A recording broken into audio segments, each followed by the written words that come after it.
بسم اللہ الرحمن الرحیم۔ سورہ آل عمران کی آخری آیات کا درس شروع ہے، جس میں رب ذوالجلال نے ارشاد فرمایا الذین یذکرون اللہ، فرمایا جو عقل مند لوگ ہیں وہ اللہ کا ذکر کرتے ہیں، وہ اٹھے ہوں، جاگ رہے ہوں، سونے والے ہوں، بیٹھے ہوں یا چل رہے ہوں، ہر حال میں کوشش کرتے ہیں کہ ان کی زبان ہمیشہ اللہ کے ذکر سے تر رہے۔ اور پھر فرمایا کہ ان کی ایک خوبی یہ بھی ہے کہ وہ اللہ کی بارگاہ سے دعائیں مانگتے رہتے ہیں۔ دعا کیا کرتے ہیں؟ ربنا انک من تدخل النار فقد اخزیتہ، اے اللہ تیری شانوں کو دیکھتا ہوں، اے اللہ تیری ساری قدرتوں کو جب دیکھتا ہوں، زمین و آسمان کا مالک تو ہے، بنانے والا تو ہے، جنت اور دوزخ کو بنانے والا تو ہے، زمین و آسمان کی ہر چیز الہی تو نے کن فرما کر پیدا فرما دی ہے، لیکن الہی جب میں اپنے گناہوں کی طرف دیکھتا ہوں، ربنا انک من تدخل النار فقد اخزیتہ، الہی جس کو اپنے گناہوں نے جہنم کی طرف دھکیل دیا، اے اللہ تو نے اس کو بہت بڑا رسوا بنایا ہے، فقط اخزیتہ تو نے اس کو رسوا کر دیا۔ لیکن فرمایا وما للظالمین من انصار، لیکن اگر وہ ایمان والا ہوگا، گناہوں کے بدلے جو اس کا گناہوں کے عوض جو اس کو جزا اور سزا ملنی ہے، وہ اس کے بعد پھر جنت میں تو چلا جائے گا، لیکن فرمایا جو کافر ہوگا، جو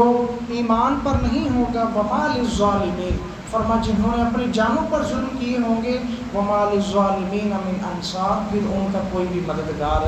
نہیں ہوگا، وہ ہمیشہ ہمیشہ جہنم کا ایندھن رہیں گے۔ اور پھر اللہ کی بارگاہ میں یہ بھی دعا کرتے ہیں ربنا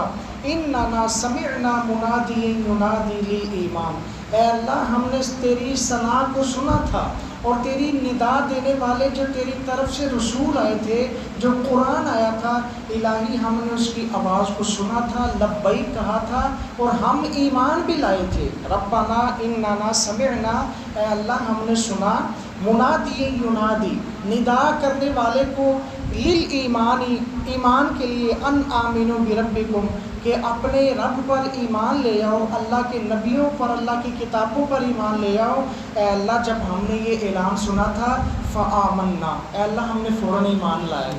ہم نے اسلام قبول بھی کیا اور ان چیزوں پر بھی ایمان لے آئے، لہٰذا اے اللہ ربنا فاغفر لنا ذنوبنا، اے اللہ بتقاضِ بشریت ہم سے جتنے بھی گناہ ہوئے ہیں ہمارے گناہوں کو تو بخش دے۔ اللہ تعالیٰ یہ عقل مند لوگوں کی خوبیوں کو بیان فرما رہا ہے کہ وہ دنیا میں رہ کر کے اپنی آخرت کے حوالے سے اس قدر فکر مند رہتے ہیں اور اپنے نامہ اعمال کی درستگی کے لیے اس قدر فکر مند رہتے ہیں کہ فرمایا وہ اس طرح کی دعائیں کرتے رہتے ہیں، اے اللہ ہمارے گناہوں کو بخش دے، وکفر عنا سیئاتنا، اے اللہ جو ہم سے گناہ ہوئے ہیں اپنے کرم سے ان گناہوں کو محو فرما دے، ان گناہوں کو مٹا دے، اور پھر وتوفنا مع الابرار، اور اے اللہ جب ہمیں موت آئے تو ہمیں اچھے لوگوں جو تیری بارگاہ کے برگزیدہ بندے ہیں، اے اللہ ان کے قرب میں موت نصیب فرما، وتوفنا مع الابرار، نیک لوگوں کی صحبت عطا فرما دینا۔ ربنا وآتنا ما وعدتنا، اے ہمارے رب ہم سب کو وہ سب عطا فرما جس کا تو نے ہم سے وعدہ کیا، علی رسولک، کہ اپنے رسول کے ذریعے جتنے بھی ہم نے ان کو مانا، پھر اس کے ذریعے اس کے بعد جو انعامات ہیں، اے الہی ہم سب کو وہ سارے انعامات عطا فرما، ولا تخزنا یوم القیامہ، الہی ہم نے تیرے محبوب کی احادیث سے سنا ہے کہ قیامت کا دن بڑا ہولناک ہوگا، وحشتناک ہوگا، ولا تخزنا یوم القیامہ، الہی قیامت والے دن ہمیں رسوائی سے محفوظ فرمانا، ہمیں وہاں پر رسوا نہ کرنا، انک لا تخلف المیعاد، الہی تو وعدہ خلافی نہیں کرتا، ہمارے محبوب کریم صلی اللہ تعالیٰ علیہ وآلہ وسلم ان کے امتی ہونے کی برکت سے ہم پر کرم فرمانا، ہمیں جنت عطا فرما دینا۔ تو یہ جو عقل مند لوگ ہیں، دیکھیے دنیا میں رہتے ہوئے وہ دعائیں کر رہے ہیں، اپنی دنیا کی بھی بہتری کی اور دنیا کے بعد اپنے خاتمے کی بھی بہتری کی، خاتمے کے بعد عالم برزخ میں رہنا کہاں چاہتے ہیں، اے اللہ ہمیں نیک لوگوں کی صحبت میں رکھ دینا۔ اب یہ یاد رکھیے کہ نیک لوگوں کی صحبت کا بہت زیادہ اثر ہوتا ہے، بلکہ کنز الامال شریف کی روایت ہے، حضرت ابو ہریرہ رضی اللہ تعالیٰ عنہ راوی ہیں، آپ فرماتے ہیں لجپال آقا صلی اللہ تعالیٰ علیہ وآلہ وسلم نے ارشاد فرمایا کہ فرمایا اپنے مردوں کو نیک لوگوں کے صحبت میں ان کے درمیان دفن کیا کرو، اپنے مردوں کو نیک لوگوں کے درمیان دفن کیا کرو، کیونکہ فرمایا میت اپنے برے پڑوسی سے ویسے ہی اذیت پاتی ہے جیسا کہ زندہ انسان اپنے برے پڑوسی سے اذیت محسوس کرتا ہے۔ کہ جب بندہ رات کو سونے لگے، اس نے سونگ چلا دیے، اس نے جناب آپس میں اپنے گھر میں ہمیشہ جھگڑا ہی رہتا ہے یا ناانصافیاں رہتی ہیں، ہر ٹائم تھوڑی بھی دیر بعد جھگڑا اور گالیاں کی آوازیں، جیسے زندہ لوگ اپنے برے پڑوسی سے صحبت کی وجہ سے وہاں سے اذیت محسوس کرتے ہیں، فرمایا تمہاری میتیں، تمہارے مردے بھی اپنے برے پڑوسی سے اسی طرح وہ اذیت محسوس کرتے ہیں، لہٰذا اپنی میتوں کو نیک لوگوں کی صحبت میں دفنایا کرو۔ اس کی بڑی برکات ہوتی ہیں، کتنی برکات ہوتی ہیں، بلکہ ہم نے تو یہ بھی پنجابی کے جو ادب کے شاعر ہیں ان کے بھی بارے میں سن رکھا ہے، انہوں نے کہا کہ برے بندے دی صحبت یارو جویں دکان لوہارا، کپڑے پاویں کچھ کچھ بئیے چٹا پہن ہزاراں، اور اچھے بندے دی صحبت یارو جویں دکان اتارا، سودا پاویں لئیے نہ لئیے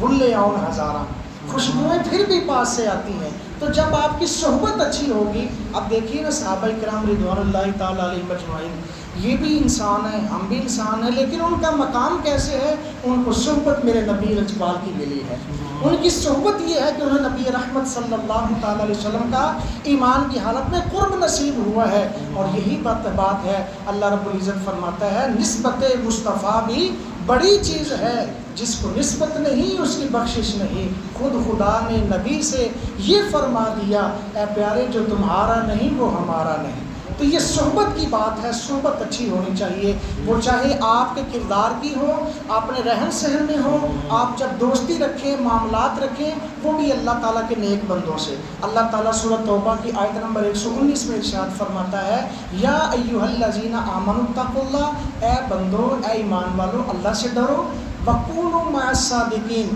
اور جو میرے سچے بندے ہیں ان کے ساتھ ہو جاؤ، ان کے ساتھ اپنا لڑ پکا رکھ لو، کیونکہ جب اللہ کے نیک بندوں کے ساتھ صحبت بندے کی پکی ہو جاتی ہے نا، اس کا ہر عمل ہی اللہ کی اطاعت میں گزرنا شروع ہو جاتا ہے۔ اور پھر فرمایا کہ جب بندے کی صحبت نیک لوگوں سے ہو جاتی ہے، اور جیسے وہ اس کی مثال کو کیسے بیان کیا کہ جیسے آپ دیکھیں کشتی ہے، لکڑی ہے اور اس کے ساتھ لوہا بھی ہے، لوہے کو ویسے آپ پانی میں رکھیں گے نیچے چلا جائے گا، لیکن جب اس لوہے کی نسبت لکڑی سے ہو جاتی ہے، کشتی میں لگ جاتا ہے، اب وہ کشتی کے ساتھ ساتھ وہ لوہا بھی تیر رہا ہوتا ہے۔ فضل تیرے نال لوہے تر دے پھٹیاں دے سنگ لگ کے، فضل تیرے نال لوہے تر دے پھٹیاں دے سنگ لگ کے، مندے جنت جان محمد چنگیاں دے لڑ لگ کے۔ تو مندے جنت میں جا رہے ہیں کیسے کہ ان کا لڑ اچھے لوگوں کے ساتھ تھا، اس لیے اللہ رب العزت نے واضح طور پر قرآن میں بھی ارشاد فرمایا، بلکہ 30واں پارہ سورہ فجر اور آیت نمبر 27 سے لے کر آخر تک اللہ فرماتا ہے جب قیامت کا دن ہوگا،